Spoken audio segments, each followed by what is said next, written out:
terakhir, Al-Junun Funun, orang gila yang kedua. Baru dilantik jadi menteri, bukan bikin teduh, bikin gaduh. Maaf daripada dia yang jadi menteri agama, mendingan Yusuf Mansur. TGB. Kan babe kesian udah payah-payah banting tulang gak dipilih babe.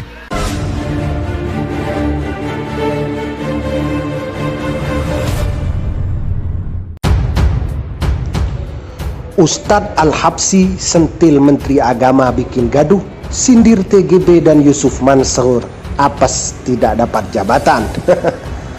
Di panggung reuni 212, Ustadz Al-Habsyi menyindir Menteri Agama yang membuat suasana gaduh. Al-Habsyi juga menyeret nama mantan Gubernur Nusa Tenggara Barat NTB Tuan Guru Bajang, Muhammad Zainul Majdi dan Ustadz Yusuf Mansur. Baru dilantik menjadi menteri bukan bikin teduh, bikin gaduh. Maaf daripada dia yang jadi menteri agama, mendingan Yusuf Mansur sama TGB. Kan babe kasihan udah payah-payah banting tulang gak dipilih babe, betul. Aduh, apes banget, udah banting tulang, peras keringat, gak dipandang kasihan deh. Lu, kata Al-Habsyi di Monas, Jakarta Pusat, Senin 2 Desember 2019. Al-Habsyi mengingatkan komitmen perjuangan masa reuni 212. Dia menegaskan perjuangannya di bawah komando Habib Rizik Syihab. Makanya dari awal kita pasang niat, kami berjuang bukan untuk siapapun. Kami berjuang di bawah komando Imam Besar Habib Rizik Syihab.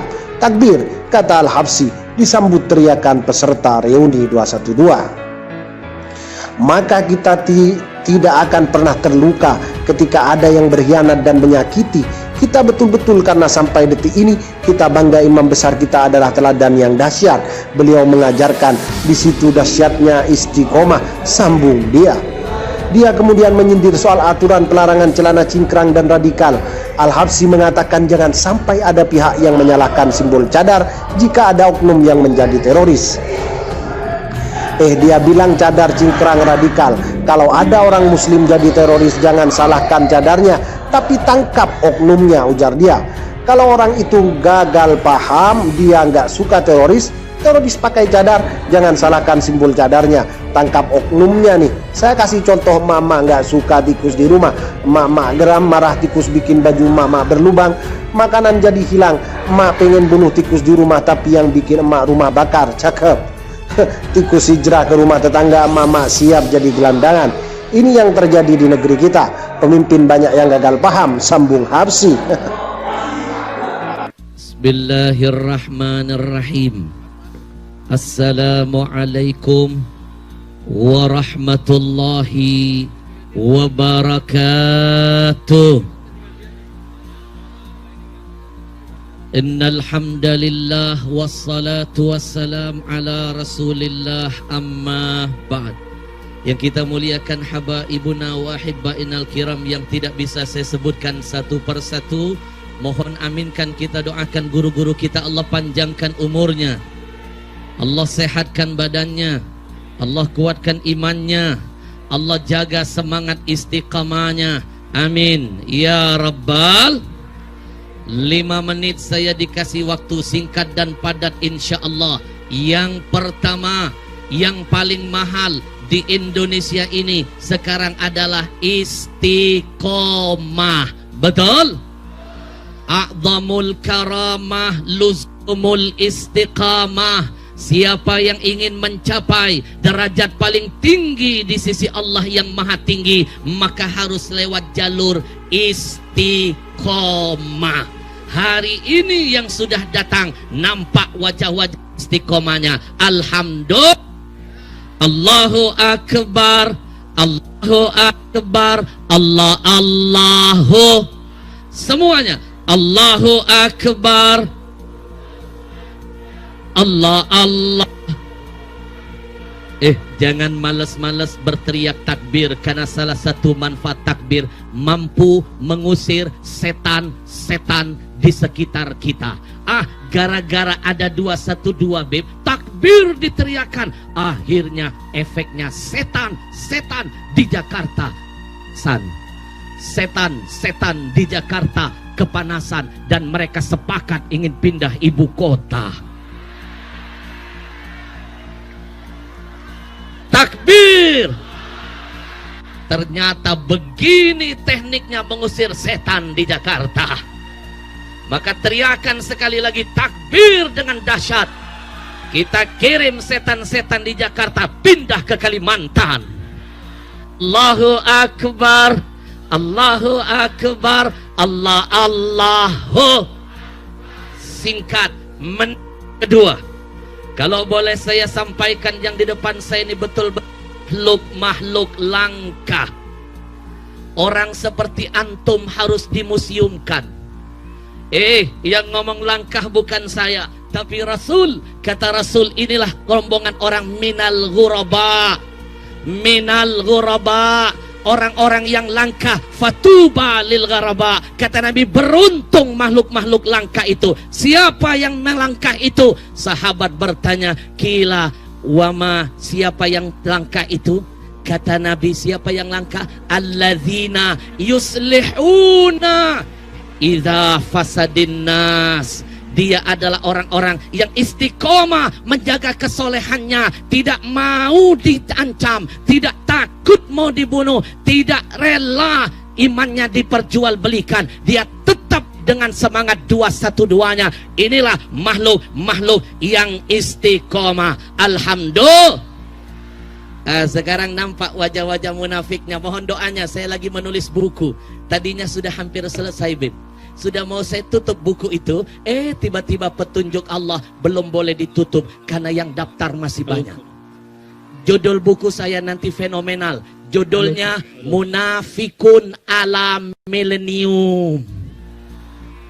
Ternyata munafiknya terus bertambah. Saya belum mampu mengakhiri tulisan saya. Nanti tunggu jam mainnya. Betul? Inilah wajah-wajah orang yang menjaga kesolehannya. Di saat kanan kiri kita nampak wajah-wajah munafik di tengah-tengah kita. Betul?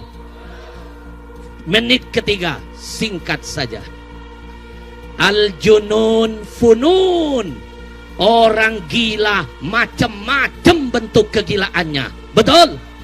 Nih, gila yang pertama, menyandingkan Nabi Muhammad dengan Insinyur Soekarno. Iye, kalau kata Habib Rizik, iye, dasar nenek lampir. Nabi Muhammad itu ibarat emas, permata, mau tersembunyi dalam tanah, dibor, dicari, diburu. Betul? Kalau kita cuma manusia koral, Muhammadun basyarun walaysa kal bashar. Kita manusia sama, Nabi manusia sama dengan kita, tapi tidak seperti kita. Nabi memang manusia tapi tidak sama dengan kita. Maaf punten, Nabi kan keringetan, kita keringetan. Jangan disamain nenek lampir. Nabi keringatnya bau kasturi, lah ente bau terasi. Betul? Betul?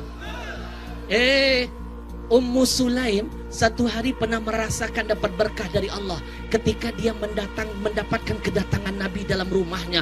Senang dia lihat Nabi datang, dia bersihkan rumahnya, dia siapkan tempat tidur khusus buat Nabi. Begitu Nabi tidur, Ummu Sulaim gak mau menutup matanya. Dia tunggu saat-saat Nabi berkeringat. Dia ambil wadah, dia ambil serbet, dia tunggu Nabi berkeringat, dia ambil keringat Nabi pelan-pelan, dia peras, dia masukkan dalam wadahnya. Kenapa sampai begitu? Karena keringat Nabi bau kasturi, keringat nenek lampir bau terasi. Betul? Nabi memang manusia tapi nggak kayak kita manusia biasanya. Nabi meludah, kita meludah. Ludah Nabi jadi berkah, lah ludah nenek lampir jadi virus. Betul? Betul? Maaf, aduh, makhluk begini.